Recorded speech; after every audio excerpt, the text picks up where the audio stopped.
Will Wright needs no introduction in front of this group. He's someone whose work has been evoked many times throughout the last 2 days, so I'm delighted to have him here. So the way this is going to work is he and I are going to talk for maybe half an hour, just batting some ideas back and forth that have been part of the conversation so far, and then we'll turn to your questions to allow the conversation to continue. So, Will, one of the things I wanted to begin by asking you, we've talked a lot here about what our ideas of schools are. You know, before we know games and education, Brenda Laurel says, we've got to think about what education is. So I wanted to begin, tell us a little bit about your education experiences. What worked and what didn't work for you? You're a very smart, precocious guy by all reckoning. How was your school experience? I'm actually just a good bullshitter. But, actually, I went to Montessori school up to 6th grade, and then it was pretty much downhill from there. You know, I went to about 5 years of college, never got a degree. I always enjoyed learning, though. Even as a kid, I would get like totally obsessed with the subject for like 6 months at a time, and just voraciously read everything I could, you know, just study it. And then I would kind of be done with it and move on to the next thing. So it kind of drove my mother crazy. But for me, I guess the self-motivated learning was far more effective than almost anything I ever got from a formal education. And I think that's one of the things people have argued about games. One of the big debate here has been whether educational games have anything to do with schooling, or whether, in fact, games are antithetical to school. That if there is something, there's learning that goes on, there's empowerment that goes on, there's a sense of participation and ownership. It's almost the exact opposite from what students can experience in school. Yeah, kind of our whole idea of schooling is based around almost this industrial model, you know, factories turning out, you know, here's the subject you're going to study, you know, what do you want to learn? We'll fill you up with that knowledge. Although, you know, it seems like before education was quite so structured, people would wander maybe a little more freely across this landscape of learning. And it seems like, I mean, one thing when I think about educational software and the whole kind of connection of this technology to education, one thing that really occurs to me is that we keep trying to think about how to use this, you know, games to make people learn something. How do we, you know, use them to, you know, communicate content to a person? Whereas the most effective uses I've seen of them actually are more on the motivational side. And it really strikes me how much a kid can get motivated by playing a game and all of a sudden find the subject totally interesting that, you know, they had thought was boring before. You know, I had the same experience with SimCity. I thought city dynamics was kind of interesting when I started reading about it and started building a little model city.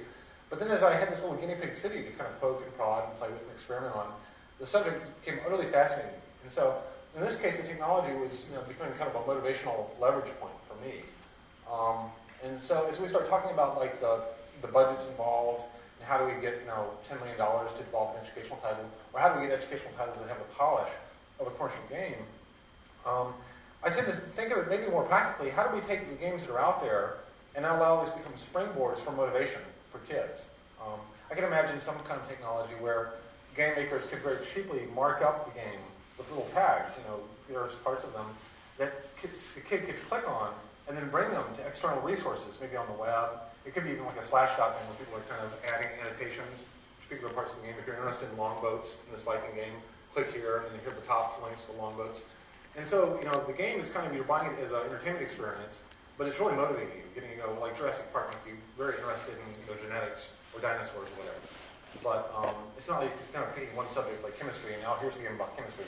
Here's the game about American history, you know. Basically, here's the entertainment experience that covers a lot of ground. It's very interdisciplinary. You know, it seems to me like one of the challenges in getting these games in schools is typically they'll look at the disciplinary, you know, kind of little pockets that they're teaching and say, let's do a game now about chemistry, or about this, or that. That's a very hard game design problem.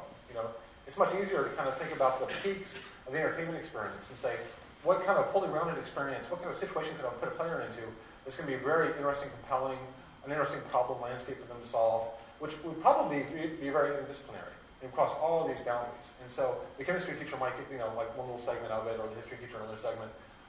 The kid going through there will be motivated by different aspects, you know, different parts of the landscape this is covering.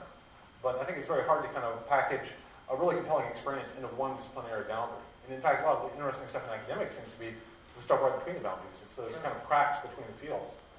Well, someone earlier noted the way in which civilization has started to build up its own university with alternative scenarios and ties back to history, which is one way of achieving that layering on that you're talking about. A commercial game, you layer around it some discussion. Yeah. I'm wondering if you get the academic equivalent of that pyramid you talk about in terms of The Sims, that is you describe levels of participation, levels of engagement. Yeah. Maybe educators should be thinking that same way. Instead of designing a skin or a rug that you sell at the Mall of the Sims, what you're designing is modifications, text, amplifications, teaching practices that layer on. Yeah, I think one of the big differences kind of between the academic approach to games and the commercial approach is the fact that because commercial games are in this extremely Darwinian environment, it's so incredibly competitive. But at the same time, there's a lot of money to be made there, and so the best way to kind of get somebody to work in an area is prove a profit motive. The best way to kind of get people to make educational games is prove that you can make compelling ones that people will actually buy. But because of that Darwinian process, that's driven the budgets to be huge. And it's put a couple of very effective filters on what we do as commercial game designers. First of all, it has to be an extremely compelling experience that the person is going to want to pull. They're really going to want this. So the kid's going to tell their mother, I want that game, Mommy, I want that game. As opposed to having it push on them, like it's typically done in the classroom. Here, watch this movie. It'll teach you something. The other thing is that we're driven toward very broad markets. We want to hit the most people that we can with a given title. And the big kind of thing there in games has recently been gender balance. But also, demographically, every year, the average game player is a little bit older, and that's just a matter of time. In 20 years, most of the American population will be, grown up with games. And that's something that we can't stop. I mean, that's almost inevitable. And I think the gender balance thing is similar. It's probably going to go through a more rapid phase transition. It's a chicken and egg thing where up to now there have been so few women playing games. The game, producers felt like they had very little incentive to make games marketed to women. But as more women start playing games, then it'll flip very quickly. But anyway, so our games, to make these huge budgets manageable, we have to sell to the most people and give them the most compelling experience, which is very much a different kind of Darwinian process than academic environments usually get. Yeah, you and I are both good friends of Scott McCloud, and he makes the argument about comics, that comics have so far done a fraction of what comics as a medium are capable of doing. Yeah. I'm assuming we both agree that games also have only done a fraction of what they're capable of doing in terms of the subject matter, in terms of the kinds of audiences they speak to. Yeah. And I think games, in fact, feel to me more like an inevitable thing. Like, I think that is going to eventually come fairly close to its potential. Whereas comics feels like it kind of hit a dead end. It got stuck on a local maxima somewhere. And it's not really clear to me kind of how to get that off the maxima. I mean, you are seeing some really interesting stuff now. And a lot of that's actually been cultural. If you look in other countries like Japan, you see a much wider range of comics, and it doesn't feel like it's stuck on the same local maxima that we are here. But I don't think games are really going to get stuck there. I think it is going to be an inevitable shift demographically toward a wider and wider audience, wider and wider experiences. Right now games are still pretty much in fantasy, sports, military, or what's the other one? There's one of the big ones. But basically, they're like these 4 niche areas, genres that most games kind of fall within. If you go into a bookstore, and most of these are fairly fantasy books, right? If you go into a bookstore, most of the books you actually see are just contemporary reality, and they cover a lot of things that are kind of much more approachable, germane to your everyday life. Bookstores do have kind of a section for fantasy, science fiction, sports, but it's not the majority of the bookstore. And the same with television. And so that indicates that they've hit a very wide demographic, and the mainstay of the demographic, in fact, wants a more contemporary experience, a little more related to their life. And so I think games are kind of just now kind of heading there. And once they get there, they'll kind of really fan out demographically. A lot more people will be playing games, be attracted to that experience. Well, there's a story that's been circulating about some city, about Rudolph Giuliani, the mayor of New York, son playing SimCity. And I don't even know if he's actually got a son. I'm assuming this is an apocryphal story, but his son is playing SimCity, and his father comes in and starts trying to tweak it and manipulate it, saying, oh, this would be really cool. And his father getting really engaged in SimCity, and the son turns to him and says, Dad, you run your city and I'll run mine. Right? Now, assuming that's a false story, but we're too good to burden you with the truth, it speaks to some of the ways in which SimCity is already an educational game. The sense of possession that people have, the sense of being fascinated with manipulating cities and so forth. Yeah. Actually, there's a true story about this kid. Brilliant article about this kid in New Hampshire. He was like 12 years old, and he lived in a small town of about 50,000. And there was a mayoral race, and there were like 4 candidates. And he invited all 4 of them to his house to play SimCity. And he was going to write an article for the newspaper about it. And the article was about each report how they approached the game. The incumbent refused to come until he had all the rules for the game sent to him, that he could study with his advisors. One of the guys was a city planner. Another guy was a very kind of liberal environmentalist. But the article was brilliant. The city planner, in fact, ended up doing the best. He got elected, actually, to become the mayor. And the kid's article, got a lot of coverage in the press, and so I think that was actually a big contributing factor to it. Wow. So to what degree, as you were designing, I can't even follow that. To what degree? Well, it's just one of those things where the models of reality start feeding back and actually influencing reality, which is kind of a cool recursion. I think, something about these games, I think the point more to what you were speaking of, is that, a lot of games early on were very small landscapes the player would be exploring, very directed landscapes. As we've gotten better technology and kind of a better sense of how to build emergent simulations, we're able to build experiences where the user is actually traversing a very large space of possibilities. In some sense, a game is really nothing but a set of problems. We're actually selling people problems for $40 a pop. But and it's amazing. They buy these problems because they're fun to solve. And the more open-ended, more interesting games, in my opinion, are the ones that have a larger solution space. In other words, there's not one specific way to solve the problem like a puzzle might be. But in fact, there's all in all this infinite range of solutions. Anybody can build a different city that solves kind of some aspect of what they consider the problem to be. And also people kind of parse the problem differently. Somebody sits down and plays SimCity. Some people, they want to have the happiest possible citizens, or the lowest possible crime, or the biggest city, or whatever. So just the fact that they have to kind of sit down and figure out what their idea of the solution is very meaningful. They have to make value judgments there. But then they're actually exploring this very large solution space. And it's unlikely that any two people will end up in the same spot. And that kind of gives them a deep sense of kind of personalization or identity. Whatever I've built in SimCity is going to be very unique to me. In fact, you can kind of go back and look at some of these more open-ended games that somebody's created and get a good sense of the way they're thinking about the problem just by looking at their solution. It actually kind of becomes an external artifact of their internal representation of the problem space. And so maybe that's a little bit closer to what you're thinking. The way the games can kind of connect and feel very personal, the way Giuliani's fictitious son was treating his city. Yeah, so as you set out to think about SimCity, I'm assuming you didn't say, man, I'm going to make the best educational game ever. I'm assuming the word entertainment and fun factor was much more in the discussion around the design of SimCity. But can you talk a little bit about how the balancing that goes on between your desire to sort of capture something of the way cities really work, because it sounds like your own interest and the entertainment argument that you have to confront? I think it's pretty obvious that art culture is disconnected play and education, when in fact they really are kind of aspects of the same thing. Really kind of the benefit we get from entertainment is the same kind of brain mechanism that we get from education. It's basically wired into us to enjoy creative problem solving.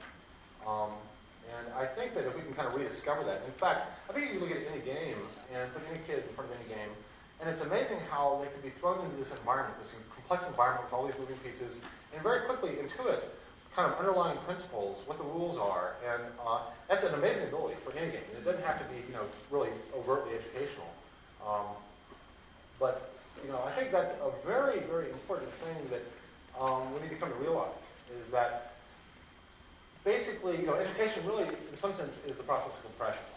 You're trying to compress aspects of the world into underlying schema or plans or rules, or look at problem spaces and try to figure out what solutions that I've used in the past can I apply to these in the future. What symbolic compressions of my solution kind of strategies can I apply to these problem sets?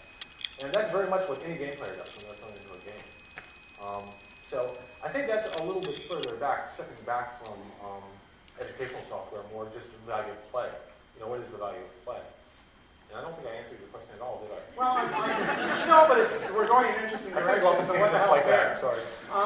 What I guess I'm trying to get is thinking about the L word, as it's been called here. Oh, right? And yeah, my wife watches that show. The way the corporate culture's seeming aversion to the word learning. Yeah. And what your thought is about that, and what many of us would point to SimCity and some of your games as cases where games sold very, very well, had a strong educational component to it. So I'm wondering what your thought is about this anxiety about the word learning among games companies. Well, yeah, I think that kind of speaks to the economics of the situation, where the purchase decision, used to be kind of down to about age 12. The parent up to age 12 was, buying these games for the kids, saying, buy this, play Math Blast, or whatever. above age 12, the kid would come and say, oh, I want to play that. That age has gone lower and lower and lower to it's like 5 years old now. Now the 5-year-old is saying, I want Pokemon, I want Pokemon. And so basically to the point now where the kids are pulling all the software off the shelf. It's not the parent saying, I'm going to buy this for Johnny because it's good for him, but the kid is telling the parent, buy this, buy that. Now when you talk about like putting a sticker on the box saying, oh, who's going to buy this? I'm not sure that would really make such a big difference, And it's not just, even when the mother is in the store buying this, for little Johnny, and they're looking at all the labels, and in fact, that label is going to be next to about 5 other things: Game of the Year, Best of E3, ESRB ratings, all this stuff. And I try to imagine, what is it like? What if I had never seen a movie before, and I was looking at a movie rating, and it said PG-13, and I had no idea what the movie was about. It said something like, parents, parental caution, adult situations. I wouldn't know what the hell that meant, If I had not seen a movie and I kind of had a sense of what PG-13 was and what they meant by adult situations, I would have no idea how to parse that. And I think that's kind of the real issue, is the fact that, the parents, when they're buying games, if they don't consume the game, they have no concept of what this medium is. And so it doesn't matter what stickers you put on the box, it's just going to confuse them even more. Whereas the kid, they're going to go in and they're going to, buy a game. And it might be that they, in fact, are totally interested in Roman history and they want to play that game because it involves Roman history. So I think a lot of these things, in fact, will be pulled because of some internal motivation to learn about an area, or just kind of play within an environment that they find interesting. But I'm not sure that we can kind of go with a cookie-cutter approach like that. Also, I can think of a lot of games that are going to really blur that distinction. I mean, would something like The Sims be educational or not? And I think it's kind of iffy. There's a very wide gray area there, and who's going to draw that line? Well, many of us have been arguing that all games are educational. The question is, what does it teach? So we put that sticker on every box. So yeah, it becomes a meaningless exercise. Right. That was coming back to my earlier point. Yeah. I think, in fact, just the whole idea of interactive media is one in which it's exercising your ability to rapidly come into a complex situation, understand the underlying rule sets, and then devise strategies and experiment with strategies to solve that. And I think that's something that, in some sense, I think of all games as building models in the player's head. And as a game designer, that's what the real model we're trying to build is a model in the player's head. And we're having to do that in many different stages. And this is probably in common with education, where you start out with a very broad understanding of a subject and you get toward a more specific understanding of it. In a game, when you first sit down and play the game, the player has to build a very generic, very simple model of the way the game works, so that they can actually start playing it, interacting with it. And they have to have just some rough understanding. But that understanding of the game actually happens way back in the store. When they pick up a box and they look at the box, they're actually building in their imagination a very simple model of what that game's going to be like. They're actually playing that game in their imagination. And if that imaginary game, is not fun, they're not going to even turn the box over. But if it is, kind of intriguing, that could be fun. I'll turn the box over and read a little more detail. At which point I build a little bit more, a higher res version in my mind. I'm still playing an imaginary game in my head, but I'm saying, well, yeah, I can imagine. That sounds like a lot of fun. Then I might go buy it. So we're starting all the way back at the positioning side of, how do we build a fun model that they can play in their imagination? And in fact, that's really kind of what games are to me. It's like a prosthetic for our imagination. We're able to build, these amazingly elaborate imaginary models, and the screen is helping us. It's keeping track of a lot of the moving parts and the numbers that we would lose, and so that's why we're able to build a more elaborate model with the computer than without. We could imagine building a city, and at some point it get kind of fuzzy to me. But when the computer is actually keeping track of all the hundreds of little factors, I can now build a more elaborate model, and it's actually helping. It's a scaffolding for me to build a very elaborate model in my head. Get back to your adult situations phrase. If you could make an argument that The Sims is the only game that actually deals with adult situations, that is grief, debt, childcare, stress. The rest of the games deal with adolescent situations, aggression, sexuality. And I'm wondering, I so throw that open as just a provocative thought. I always thought it actually more like the reptilian brain and then the outer brain. It sort of gets back to this question about Sims and whether that label learning is an applicable way. One of the questions we often get hit with is people say, I understand how you model physics effectively in a game so that it demonstrates certain physical principles, or I understand certain large-scale abstraction, but you're trying in that game to model human psychology. Well, in fact, another problem that I think we face kind of as we put games in education is the metrics that we apply to them. Education, formal or academic fields tend to want to apply very firm metrics to the progress a student has made. What have they learned? Was it in this subject or that subject? In fact, they used to have educational ratings on games, or a lot of the individual companies would say this teaches math level 3 or reading level 2. when you play something like The Sims, I mean, the more valuable lessons that I've seen kids get from that is, you have 12-year-olds telling their parents about how their Sims never get to bed on time, and how they're always, leaving their room messy, and all of a sudden this 12-year-old has become the parent, and they're, complaining to the real parent about their unbelievable Sims, and how they're always having to pick up after them.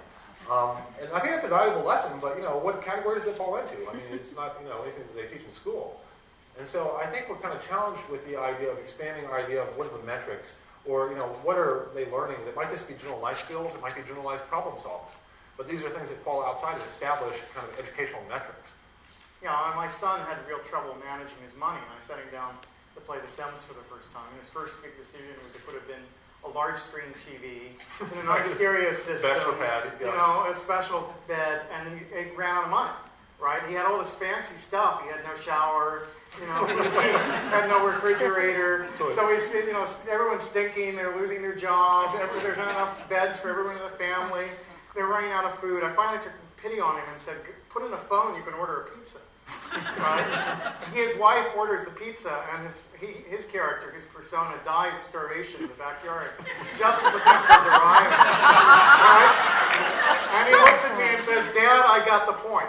I said, I programmed this to teach him some sort of moral lesson. But so that's how you know he's not ready to go off to college yet.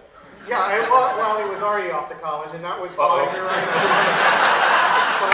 But I think it's a demonstration of the kind of moral lessons that people do take away from games. It's a place where people do social experiments on themselves to see what they're willing to do, what choices they have to face, how they evaluate and manage sort of options in their lives. And how do you convey that in a package? How do you convey that with a label? Games are in such a wide space. I think games are, in fact, going to be kind of the widest, media out there eventually. They're going to subsume all the other ones. They'll contain all the other ones kind of within them. And so, we've just kind of begun to explore this little tiny space over here. And we found a couple little peaks in that space that tend to be established genres. But I know that there's just other massive things out there that we can't conceive of right now. I think they're really going to stretch kind of our definition of education and learning. To extend this notion of education to Sims, talk a little bit about Sims Online and the situation in Alphaville. I don't know if you follow the Alphaville election scandal that unfolded a couple of weeks ago, where candidates ended up accusing each other of rigging the outcome. It turns out large numbers of voters from Palm Beach weren't allowed to vote in the game of Alphaville. If anyone's interested, my column in Technology Review this week is about the Alphaville and the question of democracy and how people playing in the Sims Online are beginning to ask really fundamental questions about democracy. There were debates there about citizenship, for example. Who could vote in the elections in Alphaville? Do you have to be a subscriber to Sims Online? I suspect you'd agree they probably should, but citizenship was never defined in the Constitution of Alphaville that had been developed. So it meant thinking about what it means to be a citizen of an online world, what a citizen is, whether real-world democracies are as rigged as badly as having the Soprano family take over your election and blackmail the president and so forth. This is a space where people are doing things, maybe not designed for educational purposes, but around which the meta-discourse, the metagame, is all about things that teachers would imagine. And to go to the Alphaville Herald, most of the participants seem to be 14, 15-year-olds who would, a decade ago, were running for student government, but now they're running for student government on a global scale through Alphaville. Yeah, this is something that I've seen, with my daughter, who's 17 now, that kids now are growing up with this idea that not only do they have this, very malleable kind of media environment around them, they make movies, they don't just watch them. They collect their own, music and make their own CDs, make game mods, whatever. But also that they exist in a world of a lot of alternate topologies. It's not just the spatial topology of their community or their school, but they're also their, favorite websites that they go to, their social network in Friendster, et cetera, et cetera. And these online games are, a very good example of that you can be simultaneously embedded in 5 or 6 topologies. And some of these topologies have, different consequences than others. They have different rule sets. The rules of physics or the rules of sociology or social behavior are different in an online game than in reality. And in that sense, it tends to be more playful. So all of a sudden, we're now playing with sociology. All these other people and the way they're behaving in this game become kind of aspects of this, large play space. And it's the sociology that they're playing with. It's not so much of the objects we give them or the rules that we put in the worlds, but it's the social systems that become very malleable and experimental. So, I think you're right. I mean, that's an incredibly educational thing, but again, it's very hard to quantify kind of what it is. And, with a situation like that, it also, games like that tend to be very out of control. So even as a designer, if you want to say, I'm going to teach people, government or how to do economics or whatever, and then design an online game, and if you, really make it that rigid, it's not going to work. What in fact, you want to do is have this whole thing emerge from the actual social dynamics. And that's proven to be just extremely difficult to engineer. And that's kind of back to the whole question of emergent, principles, emergent behaviors. But and that's actually an extremely valuable lesson, and these get to very fundamental aspects of the way our world works that almost any game player comes to understand. Ideas of emergence, ideas of chaos. When somebody plays, most simulation games, they kind of understand that they can save the game, kind of play it for about 2 or 3 hours, look at the result, come back to that same game, make a couple of minor decisions early on, and actually end up in a very, very different space. And so they instinctively are learning, what a chaotic system means and how it behaves and kind of the range of that behavior. And that's something that I can't imagine teaching in any other medium. But also at the same time, I think a lot of people don't quite appreciate how fundamental that understanding is. That you can apply to everything in the world. You can kind of get a sense of how chaotic a system is. It's always amazed me how a player in a game within the first 5 minutes can sniff out the possibility space of that game. They can get a sense within 5 minutes whether it's a very open-ended experience or a very directed on-rail experience. Just by moving around and trying to figure out what the nouns and verbs are, giving a sense of where the boundaries of the space are, and that's actually an amazing ability. It's one that we just don't really formally recognize in education. And another dimension of what we're talking about is ownership. That is the sense of participation. Of people feel like Alphaville is a town that they belong in. That they care who's president of Alphaville is really an interesting outgrowth of a game. And you've worked really hard in your design and the way you manage the game to give that sense of ownership. And I'm wondering what it would take to give kids that same sense of ownership at school. What would it take to give your education the sense of ownership that one of your games creates? I kind of imagine what it would be like in school if basically every student could pursue independent study and they were in a highly leveraged environment where if their interest drove them over here, there were resources that were very easily available to them. I mean, right now it's actually kind of remarkable because almost every kid at home on their desk has the equivalent of a Library of Congress sitting on their desk, which when I was growing up, like 30 years ago, that's kind of inconceivable. And you would have thought that, wow, if every kid had Library of Congress on their desk, they're all going to be so educated. I mean, doesn't that sound so right?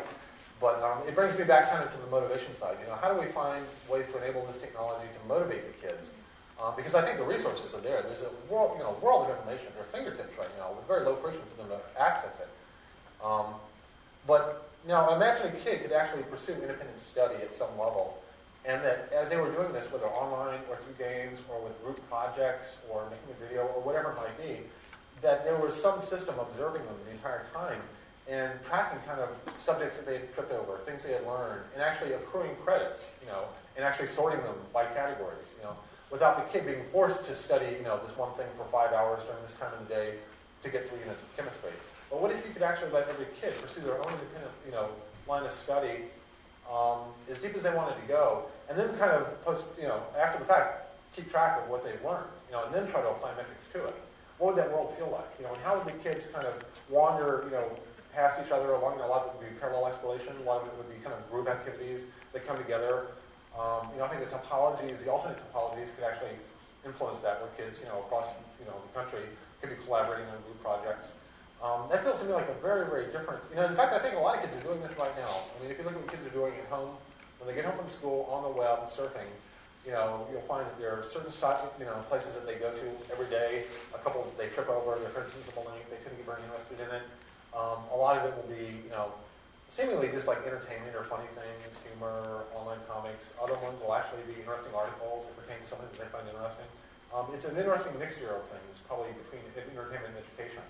But we're not, it's invisible education right now to us. Well, Mary Louise Pratt has written an essay about baseball. Her son is a baseball card collecting, and the simple range of knowledge and learning that collecting baseball cards created in the life of her son. At any point of entry, the point of the article was, any point of entry creates, if you follow your interest, creates an entire circuit of things because the world's interconnected. Knowledge is interdisciplinary. So the degree to which each piece connects to every other piece is a very real phenomenon. And so starting with something kids care about, whether it's a game or baseball card or Harry Potter or whatever seems to be a much better way of creating that exploratory environment. Yeah, that's why I kind of keep coming back to the idea of motivation, because I think we're in a position where we have a lot of leveraged education tools. There's a lot of good stuff on the web. There are a lot of good educational games, a lot of good websites. If you take a really motivated kid, you can't prevent them from learning. I mean, you can try to stop them from learning something, and they'll go around and learn it anyway. So if we can figure out a way to leverage the technology in the motivational side, it feels like we have a lot of enabling technologies already for them to go out there and resources for them to kind of satisfy them. Why don't we turn to some questions from the audience then? There's sure people are following this and have interesting things they'd like to ask. Hello. I have a question about almost the beginning of gaming or the beginning of multiplayer gaming, and you spoke briefly about the use of the imagination. And gaming really started, especially multiplayer, with text. Text has very low production costs, text-based games.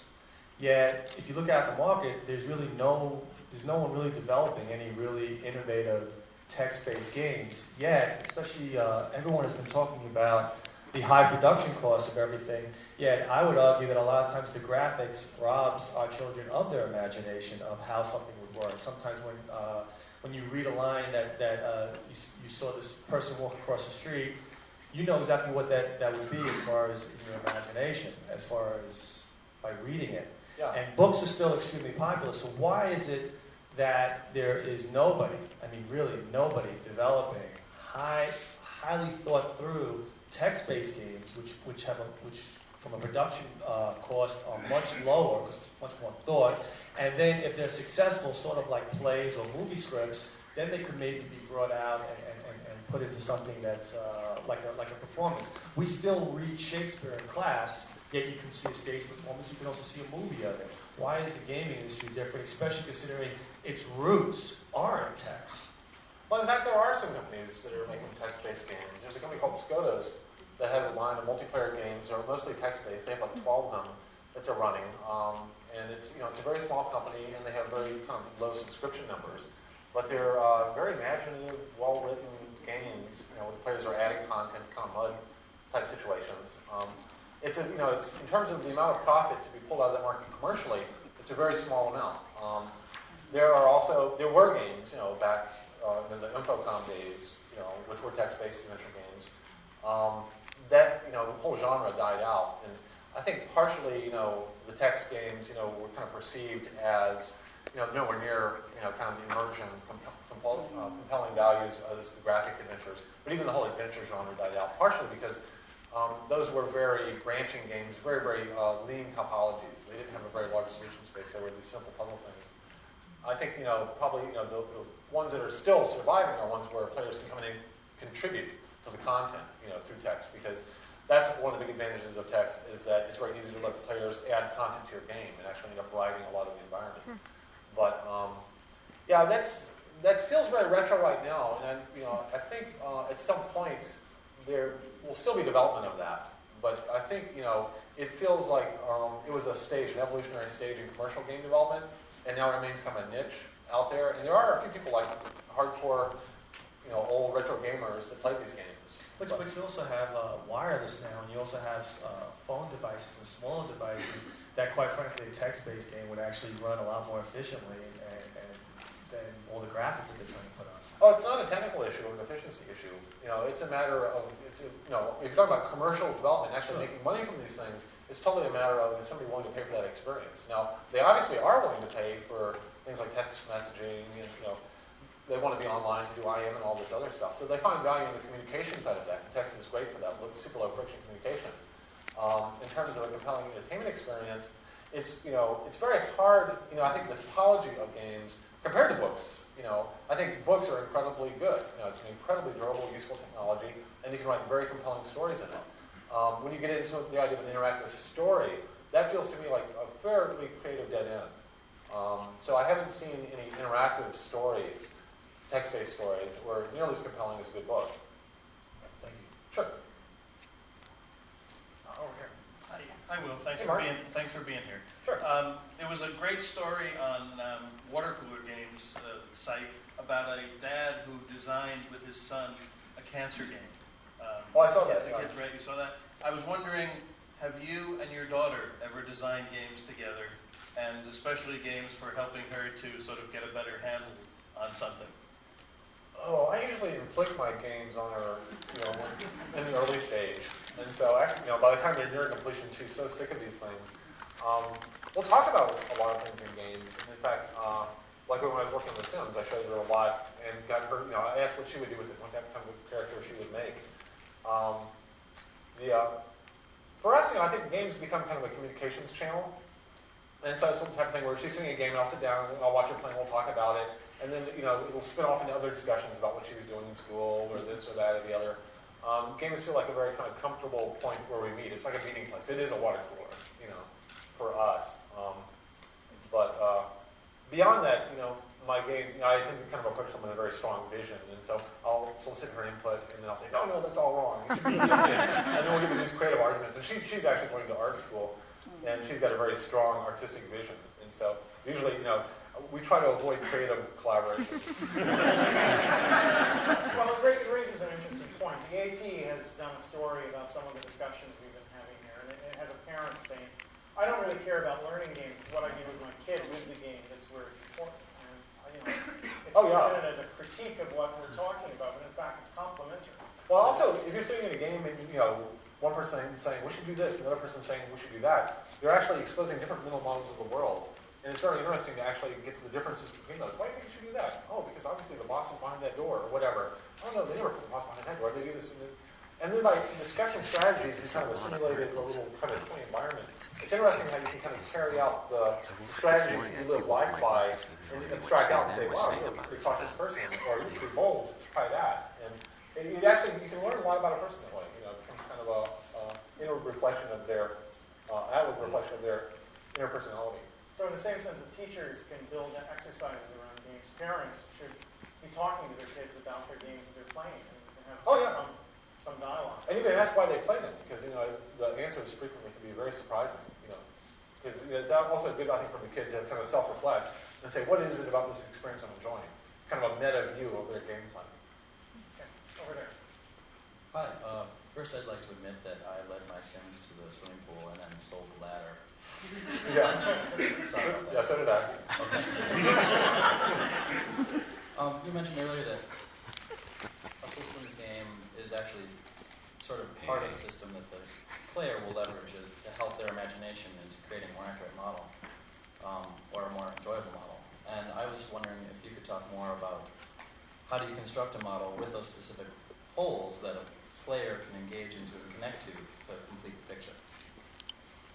Well, when you're working on a game, it's about half technology and about half psychology.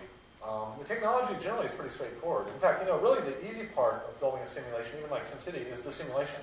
Simulations are fairly straightforward to build, and we can actually use emergent principles to get all sorts of kind of cool, complex behavior. The hard part is, how do we figure out what mental model we want the player to build around the simulation, and how do we engage them there? I think that we use we try to pull a lot from existing experience or knowledge the player has, and that's where we use, metaphor very strongly. Sometimes, cascading metaphors are different ones. When people first come up to SimCity and look at it, they think of it, it's kind of like a toy train set come to life. You kind of put down little roads, build a little village or the hills or whatever. But as you start getting into the process of it, it starts to actually feel more like gardening. And most players don't even realize this when they're playing it, but there's a point of comfort that it's like gardening. You're basically planting the seeds with the zones, building spring up, you kind of go in and weed it, look for pests, But even though they might not realize it, they have kind of an inner metaphor for the process. And that's kind of partially what I was talking about earlier, where players can kind of come in and understand the dynamics of the game in this weird, intuitive sense. In fact, I think what players, most game players have developed this kind of process literacy. That they can apply to very complex things and figure out what are the underlying processes here. But so in a game, we also kind of think in terms of the levels. What is the most overt level of the game? What's the top soil of this game where the most obvious dynamics are taking place? And that's usually my first model is built around that. Maybe in SimCity it might be zoning and the residential, commercial, industrial balance.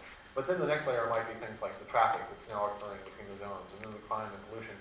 And so we try to think of what the successive stages of model that the players are going to build in their imagination as they're trying to parse this very complex parallel system.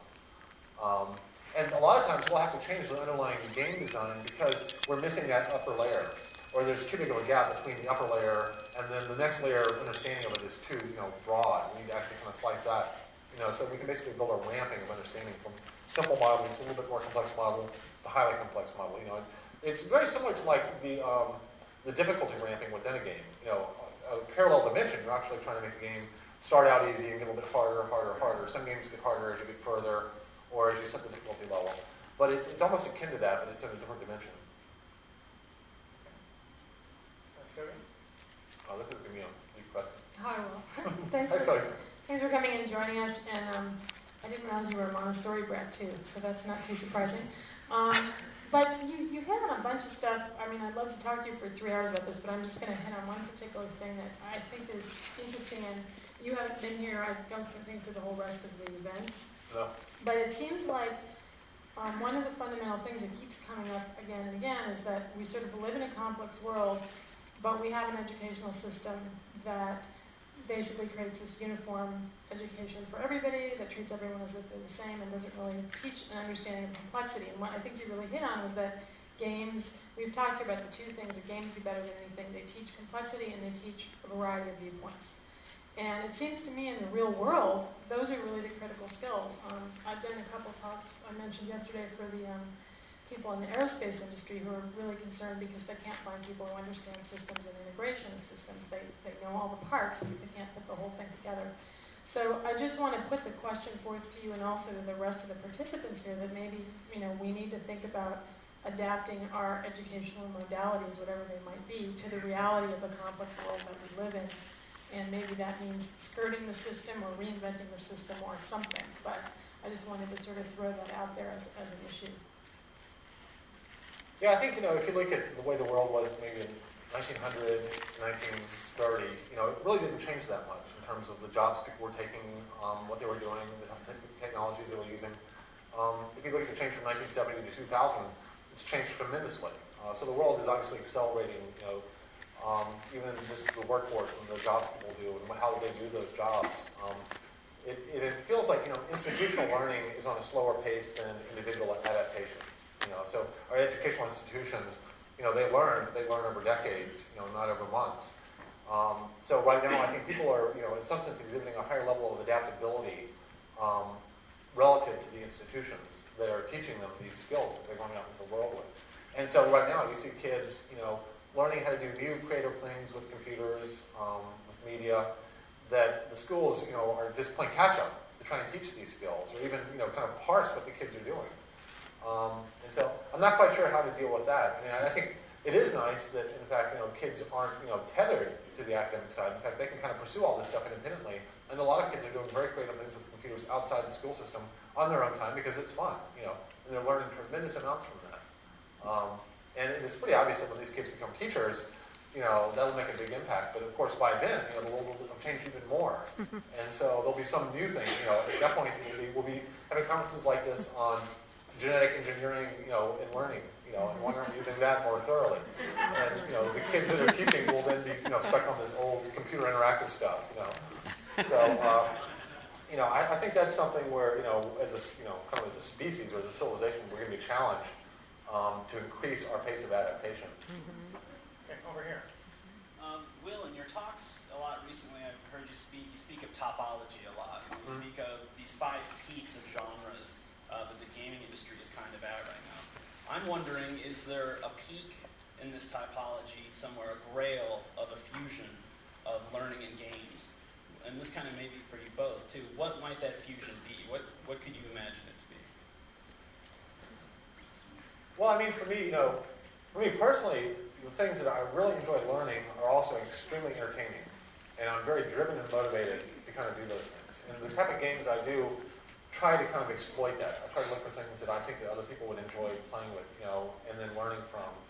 And if I'm lucky, I'll discover a peak there that I can actually kind of make a profit doing it, and then people will pay me $10 million to build a really cool thing, and then I can kind of convey that to other people. That's a fairly rare opportunity, and it's getting rarer in our industry, that people are allowed to kind of go off and look for these peaks that don't exist. I think that's, it's very crucial, though.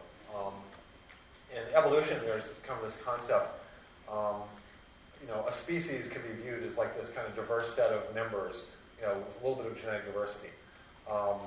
The way they explore new genetic space, or they actually evolve on a fitness landscape, is either they crossbreed, which is in fact exploring the space between the members and tends to collapse the diversity of a group, or through mutation, which in fact can expand the cloud. And there's actually a dynamic tension reached within any species, between the contraction of that cloud and the expansion of it. Right now, it feels like our industry is stuck just in crossbreeding.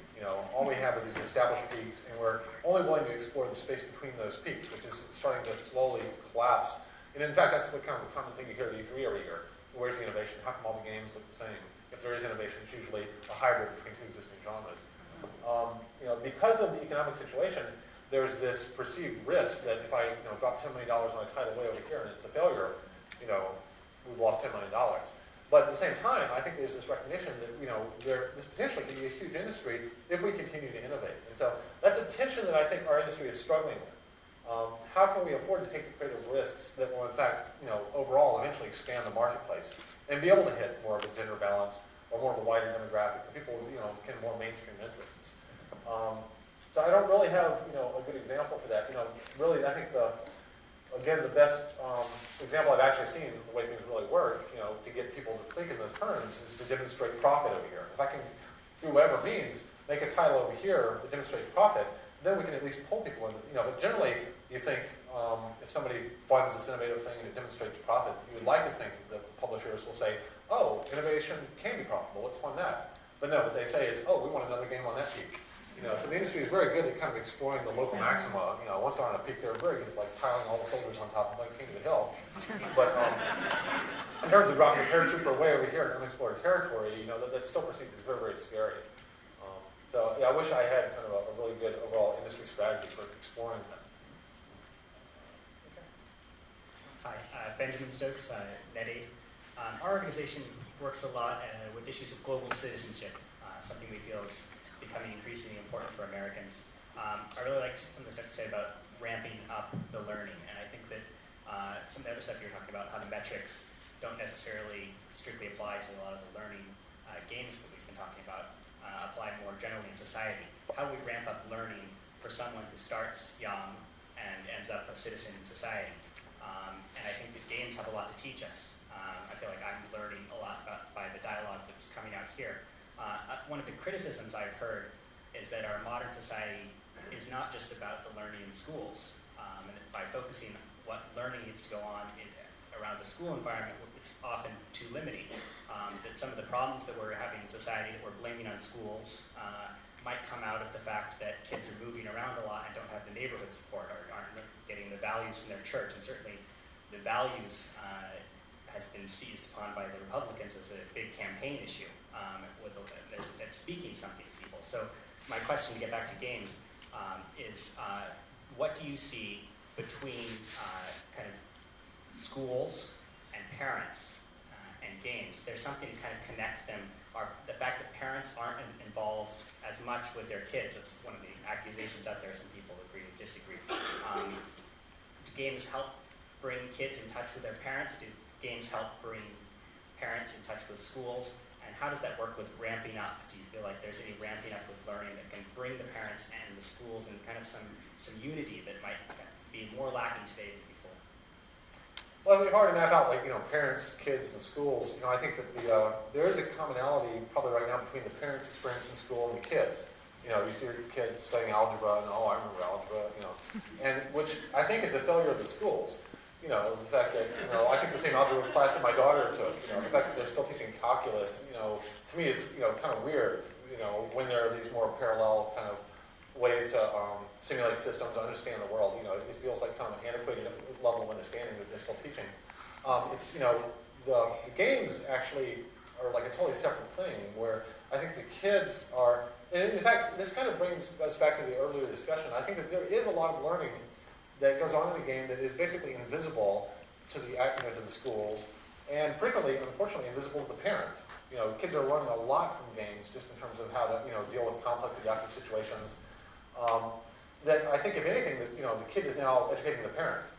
And they're the ones that the parent, when the parent's email stops working, they'll call the kid, hey, can you fix this? Which is kind of interesting. And it's kind of cool for the kids. It's kind of cool that our kids, are that adaptable and can outlearn the parents, because they've grown up in this MTV world with video games and all these things coming at them. I think that, again, over time, that's going to dissolve a bit. I think games have been, traveling up this very, very steep kind of sigma curve in terms of their advancement and what they're doing. They are, I think, going to taper off a bit. I mean, there is a huge, territory out there to explore, but in terms of the types of processes and things that you're doing in games, I think that's going to level off a bit. So I think that, the games that my grandchildren will be playing will be different than the ones my daughter is playing right now. But not really quantitatively so. I think she'll kind of understand what they're doing, But I think that technology is becoming a very interesting kind of alternate field of education, field of experience, and where the kids and parents relate to that is very, very different. I think according to what household they're in. In some kids, in some households, there's a giant chasm between the parent and the kid there, and it's a language the parent just doesn't understand. They have no idea what games are about or what the kids are doing. Other parents, younger parents tend to have more of an understanding of that. And I think it's an experience that they can kind of share more freely than schools. So I'm not quite sure how to answer it any more succinctly than that. Okay, over here. Yes, Ian McInnes, professor at Syracuse University, and I'm wondering about what you think about the potential for virtual worlds as a platform for immersive communication in the future. A communication device where people might meet in the virtual world instead of talking on the phone, for example, in the future. And the reason I ask you that is because when I think about the Sims Online, it was kind of designed as open-ended, chat-oriented, unlike goal-oriented games around. So I'm wondering if that's something you have in mind. Yeah, I mean, it's not really even in the future. That's now. People are meeting in these games, getting married, in real life, et cetera, et cetera. And in certain cultures, they're kind of they've pervaded the culture much faster. In Korea, they're huge. They've pretty much replaced kind of the bar scene in Korea for where young people meet. And most of the people that are playing online games in South Korea actually live within 30 miles of each other, because it's such a metropolitan community. So in fact, there's this topology there that maps pretty closely to the real-life topology. So when you're meeting people in this game, in fact, if you really get to know them in the game before they end up meeting them in real life. But would you put the virtual world as something as kind of maybe not a substitute, but something that other people that could be seen as on the same level as a phone or as any other kind of communication? No, I think it's very different than a phone because I think these in fact are like little worlds that have rules and they have their own kind of social norms, their own laws, and so I think we can actually experiment with kind of different social, let's say boxes. We can actually build little social systems inside these boxes with totally different rules of engagement, if you will, between people that could not exist in the real world, but at the same time kind of drive very different social dynamics. And you might end up meeting very different people having very different kind of forms of community nesting inside these things that can come back in real life, which of course now is back into our real laws of society and behavioral norms. But it's interesting that we now have these places we can go where totally different rules apply, and that will really govern and change the social dynamics and the kind of nested social systems that are built inside. Okay, over here. Hi, I'm Susan Patrick from the U.S. Department of Education, and I just wanted to thank you for all of your comments today. And over the last 2 days, the discussions that have happened here have helped to inform me, as well as the group that we have here to try to learn.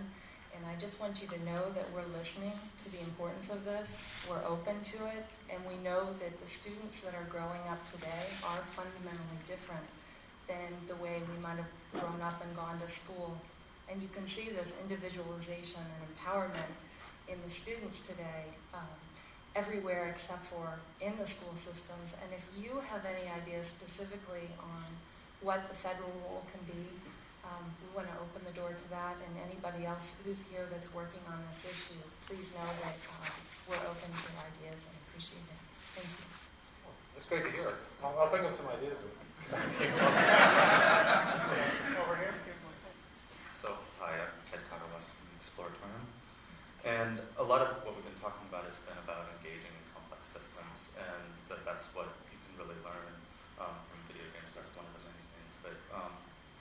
seems to me that that's sort of implicit knowledge, that's something you gain implicitly through playing. And so to what extent do we need to make that explicit knowledge that then can be transferred to other domains? And what can we do to support that, not only in supplemental materials like teachers' guides, but like within the games themselves? It's a good question. I mean, partially it's kind of how much does the kid become aware that they're developing generalized strategies? You know, I think if you put a kid in front of this game and they play another game like it, they will know that, oh, I kind of know how this goes. I've seen this before. I have an internal schema for that problem set. As they go out into the real life, you know, I think that in fact they are applying these things in the real life, maybe subconsciously. Maybe they don't even realize that, you know, the way they're dealing with this social situation was using a strategy that they, you know, tried out in an online game. You know, for them it's just kind of another part of the world. They don't make a huge distinction between what they've learned in an online virtual environment versus what they've learned in a real environment. I think, you know, as I'm kind of just thinking about this right now, you know, if we could figure out a way to quantify this type of knowledge and at least kind of make it more explicit to the players, the parents, the schools, that strikes me as a very significant step, you know, where there's this huge amount of learning that is currently going on in games inside of complex virtual environments that we are not acknowledging, you know, really. If we could just figure out a way to acknowledge that, or just a way to parse it, measure it, you know, put a boundary around it, that feels to me like that could be tremendously valuable in a number of different ways. I haven't thought about this enough to even think about how to approach that problem, but it seems to me like that's kind of underlying a lot of what we're talking about here. Over here. Kabe Karam, University of Hawaii. What do you think about the idea of teaching game design in schools? And if you think it's a good idea, how would you go about doing it? Well, I give a lot of talks on game design. It's, you know, still one of those things that's very much more of a black art than a science, and kind of hopefully will remain that way for a while. But, you know, I think we're kind of just demographically in this period of time where there's so few people that are like retiring from game design to teach, or there's obviously a strong pull in schools. I talk to a lot of students that kind of want to go into schools and learn about game design or interactive design, you know, there are not enough programs to support them. You know, and the few that are out there, the kids are just gravitating like moths to a light. I think that you know, we don't really have the underlying theories, you know, even really to understand what we do as game designers. I mean, for me, it's more, I consider what I do more of a, you know, trial and error. You know, I wish I could give you my succinct rules for game design. And I try to do that when I give talks, but I'm usually kind of floundering around and, you know, throwing up a bunch of examples of what I've done without some underlying theory to it all. You know, a lot of the other design professions, you know, initially, basically, people were apprentices for a long time. And as an apprentice, they were, you know, actually practicing, you know, landscaping or whatever it might be, pottery, and they were allowed to experience a lot of failure as an apprentice. And then, as they became, you know, came up to the master level, then they were taught the, you know, the underlying theories. You know, this is the way, you know, I have, you know, decided to parse my art, you know, that I will now reveal to you after you've been doing it for 20 years. So they basically started with practice, you know, in which the student, you know, encountered a lot of failure and ended up learning a lot from the failure. And then they were kind of given the master's overlying kind of theories for the way he thought it was done. You know, when the design professions, you know, came along, when design was professionalized, we flipped the whole thing around and we said, okay, we're going to teach theory in school now to the students before they're allowed to practice. The idea is that the theory will hopefully protect the student from failure. You know, and so in fact, we've moved away from this idea of failure-based learning. You know, toward the idea that you learn the theory first, and then you apply these rules, and by applying these rules, you will avoid most of the common failures. But, you know, I think right now, you know, in game design, we're all still learning from failure, which is kind of cool, and that's why I kind of said, you know, I hope it remains a black art for a while, because I think in some sense failure is a more effective teacher. And any theories that we put together, we are trying to put together some theories of game design, but I think it's going to be a long time before we get any really useful ones. And in fact, I think it's worse to have, you know, a bad theory and start constraining people creatively, saying this is the rules of game design. You know, I think right now we still want to be very much in the expansionistic, let's fail a little bit more before we're trying to, you know, try to parse what we're doing. Quick follow-up, if I could. What would you say would be good training or good prerequisites for a game designer? I mean, should a game designer be a programmer first, or what? They don't have to be a programmer, but I think a knowledge of process is essential. And I think probably the most efficient way to get that knowledge of the way processes operate and underlying ideas of recursion and emergence is to program. That doesn't mean you have to be able to write commercial code or be a really hot C++ programmer. But I think, at least being able to program in Java or Flash and being able to do some, simple experiments is a very, very useful thing for a designer. I have a team right now, kind of a unique team I'm building for a new project, and we've got, 20 people on the team, and every single one of them programs, including all the artists, all the designers, and a sound guy. They are all programming in different languages in different ways, but I find that is like the underlying language of what we're doing. And so if somebody, people have to have at least a limited literacy in some, part of that language. So I think that's very helpful, but I think really the more important part for a designer is to have very wide visibility into other design fields and other design areas, and a very kind of strong interest in psychology, because psychology to me is the really hard part of game design, not the technology. Over here. Hi, I'm Damon Waldrop with Sony Online Entertainment. I was wondering, what do you, each of you, think are going to be the roles that are going to be played in games and in learning by new controllers?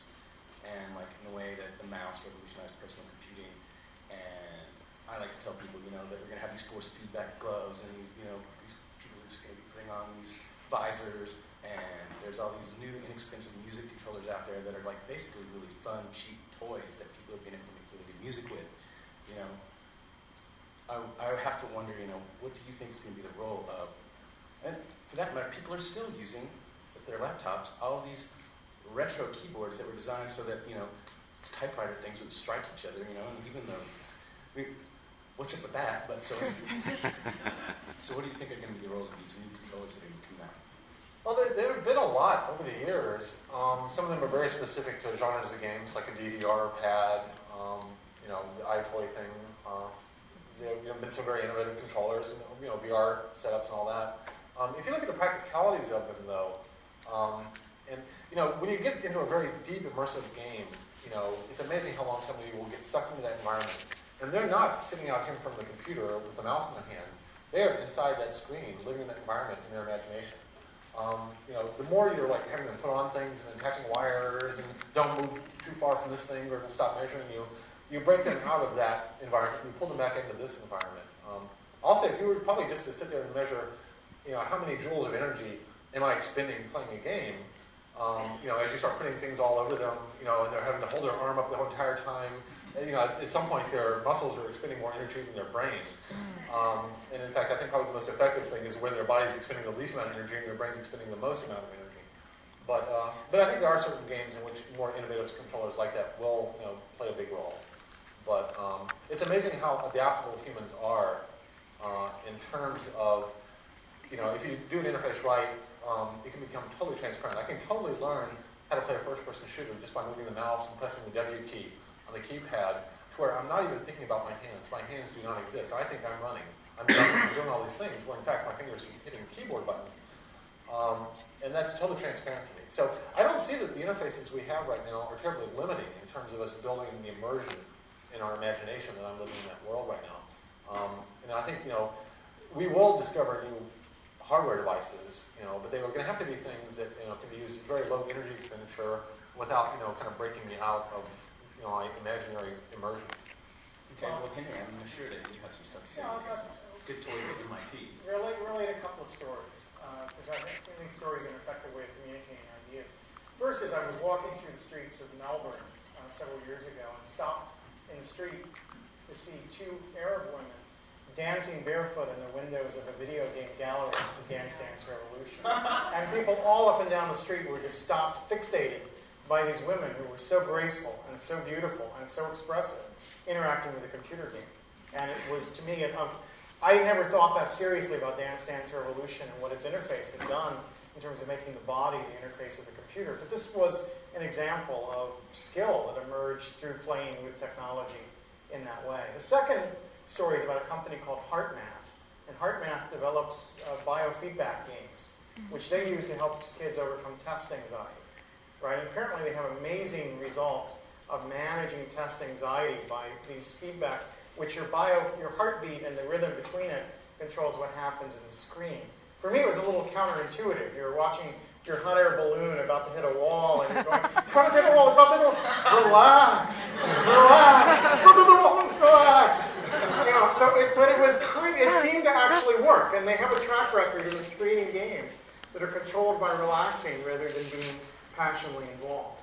The third, though, is what Eric is doing with augmented reality, and I'm a true believer in the handheld moving through physical spaces, interacting with the world with a fictional overlay or an informational overlay is something that creates a learning opportunity. And we were in the Museum of Science watching the kids play with their parents on the mystery hunt game. And they solved this thing, and this 12-year-old girl just threw up in her hands and said, "I'm the smartest person in this museum."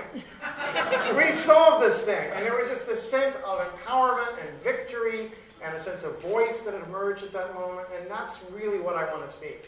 And it excites me as I sort of begin with 2 Arab women and I end with a young girl, that this is something that is open to girls as well. And that as we break out of the box and out of the genres of the computer game, there may be opportunities of re-engaging female consumers that we haven't explored before. And I keep seeing the effectiveness of these other kinds of interfaces for reaching women in particular. And I think it's something we have to look at more closely. I've talked to actually 3 separate women independently that said they bought DDR, PlayStation 2 with a pad for exercise, and they'd never bought a game before. And they'd seen it somewhere, somebody recommended it to them, and they bought it just as an alternative to aerobics. And maybe they'll buy other games and start playing other games with the controller after that. I don't know. Henry, are you aware, I recently heard about this, and I don't know much about it, but are you aware of some kind of a music ball that was come up with some people at MIT, a couple of guys, where it has these little kind of controllers that you can sort of move your fingers around, and apparently it's very intuitive. Is that the one you put on the floor? There's one you put on the floor and you you pat the floor. I don't know. Like when you dance around it, it actually plays songs? That Todd Macover. Tangible Media Group by MIT Media Lab. Yeah, the MIT Media Lab's got a tangible media group, and they're working with ways of introducing tactility into media in one way or another, organizing information spatially, tactically, so that we use a sense of touch in order to understand the world. And they've done some really incredible interfaces. One of which you hold on to, and one in which twist things and it vibrates on the other end. I can't imagine any practical use for long-distance vibrators. But, I'm sure that the Media Lab often invents things that don't have fair use. Come on. Hi, I'm Tim Magner with the U.S. Department of Education, and one of the things that's come up with the last couple of days is the sort of this recognition, I guess, that the educational paradigm is really a content-based paradigm, and that the gaming paradigm is more of a competency-based paradigm. That there are skills I learn or experiences that I have going through a game, and that may explain both some of the disconnect and also some of the opportunities as educational institutions move away from being content-based paradigms to more competency-based paradigms. And what I'm curious about is if you can articulate a series of competencies that you think games and whatever particular genre or whatever subset you think are appropriate here, a set of competencies that you think games are particularly good at, and then of those which you value most as an employer. As an employer, that I want employees to have competency? Well, I think, the broadest one is just general problem solving. How do you go in and, first of all, understand the problem space? How do you understand kind of the dimensions of the problem, what the really relevant dimensions are? How can you formulate and kind of communicate a problem space and get a group actively involved in kind of solving that problem? And then how can you both apply and collect a diverse set of solving strategies or solutions in that problem space? So that's something that I think that games, that in the most general sense, that's what they teach. And that's also, as an employer, one of the things I really look for in employees, how you creatively look, for solutions within, not in the sense where here's the problem, solve it, but more figure out what the problem is, and then put some boundaries around that problem, draw a caricature of it, then come up with a very rational kind of strategy for applying different solution strategies and measuring, the performance of those different strategies against the problem set. And do you find that facility in game playing correlates well to that competency in a job role? I think there are a lot of different dimensions in the job role which have to do with, your social kind of competency, collaborative competency, they're analytic, and they've been intuitive. So I think it's a mixture. Different games kind of measure different parts of that. Online games, very good kind of in terms of social, organizational. Can I bring together a group of people and keep them kind of pushing towards one purpose? On the analytic problem solving, other games that deal with that. So there's kind of a diverse set of these competencies that are reflected both in games and in terms of kind of roles that I would look for in an employee. I can give you like very specific things, but they're fairly arbitrary. I think they tend to be fairly obvious. What type of competencies you're applying to the type of games. Okay, one last question because I'm run well over and I want to develop right here. Thank you. I'm Neville Throckmorton with spiritualgaming.com. And just before we go, you mentioned several times the importance of understanding the psychology of game development. And I'm wondering if you could expand on that just a little bit. Are you talking about the aspects of making the game appealing to the user, or are you talking about the difficulties of making it usable, or could you just talk about the psychological aspects of game development? It really comes down to, what do you want the player to be thinking and feeling as they, encounter this experience, and then understanding kind of the directions they want to take it, because certain games, certain types of situations in games, you want the players to take a very broad, diverse set of directions. You want to figure out what are all the different things the person might want to do here, and I want to let them do, and that becomes a very kind of potential creative expression within a game. Other times, you want to focus them in and have everybody, feel very connected to this, or I want them to feel ownership of what they've built here. And so in some sense, you're kind of crafting the user emotional experience, but also the user model that they're building in their head of the system. In some sense, you want to have some control over that model. In other ways, you want to give them creative expression within that interpretation. A lot of things we do in games, we leave fairly ambiguous because we want different players to interpret it differently. Sometimes that's because we can't simulate it very well. In The Sims, they don't talk, they just have this gibberish.